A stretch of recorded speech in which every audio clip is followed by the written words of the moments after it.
Nakapasok na sa Philippine Area of Responsibility ang Bagyong Goryo na may international name na Podul. Sa ngayon, wala pa po itong direktang epekto sa bansa pero asahan pa rin ang mga biglaang pag-ulan partikular sa Luzon dahil po sa habagat. Ang iba pang update sa lagay ng panahon, alamin natin kay Pag-asa Weather Specialist John Manalo. Sir, good morning po. Ano pong update sa ating panahon? Opo, siguro po, update muna sa lokasyon nitong si Bagyong Goryo.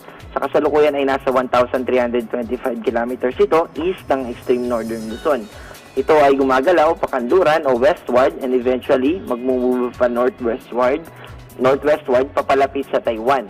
Ito ay walang direktang epekto tulad na nabanggit kanina. Ibig sabihin ay yung kaulapan associated directly dito kay Bagyong Goryo ay hindi umaabot sa ating anumang parte ng ating bansa.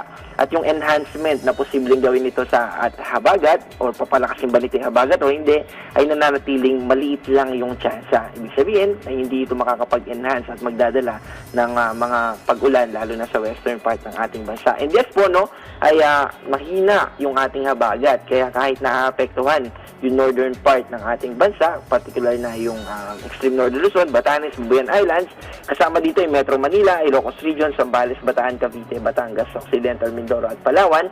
Habagat po yung nakaka-apekto dito, pero maliit pa rin yung tsansa ng mga pag-ulan. Nandun pa rin yung kabawasan sa mga kaulapan. At doon din naman sa natitirang bahagi ng ating bansa. At yung Visayas at Mindanao, ang posible lang na makapagpaulan dyan sa atin ay yung mga localized thunderstorm or yung mga panandaliang pag-ulan lang for a certain areas. At magpapatuloy ito sa mga susunod din na araw. Also, hindi natin inaalis yung posibilidad, no, na kapag medyo bumaba yung track o yung paggalaw nitong si Bagyong Goryo, ay posible din na maka-apekto ito. Pero limitado lang. At dito lang yan sa extreme northern Luzon, particular na sa Batanes. At yan po yung ating update mula sa DOST Pag-asa. Alright, Sir John, ito bang Bagyong Goryo? Ano po ang direksyon nito? Unti-unti po ba itong lalapit sa kalupaan at magtatagal po ba ito sa bansa, sir? May kabilisan po yung paggalaw nito, no? Sa kasalukuyan, pa-westward yung galaw niya sa bilis na 25 kilometers per hour. At kung hindi ito magbabago, yung movement niya at yung bilis niya, ay by Thursday, nasa labas na ito ng Philippine Area of Responsibility.